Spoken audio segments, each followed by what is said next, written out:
அருள் நிறைந்த மரியே வாழ்க. ஆண்டவர் உடனே பெண்களுக்குள் ஆசி பெற்றவர் நீரே.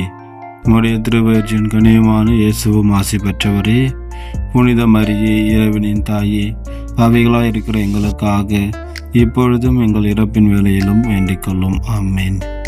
அன்னை மரியே, எங்கள் அன்பு தாயே, என்று நாங்கள் இந்த உலகத்தில் நடக்கும் பிரச்சனைகளுக்காக ஜெபிக்கின்றோம். இந்த உலகத்தில் உள்ள எல்லோரும் அமைதியை நாடி செல்ல உமது ஆசி தேடி வந்துள்ளோம். அம்மா தாயே, உமது பிள்ளைகளாக எங்களை அரவணை தரலும், எங்களை சோதனையிலிருந்து விடுவித்தரலும். அன்னை மரியே, எங்கள் அன்பு தாயே,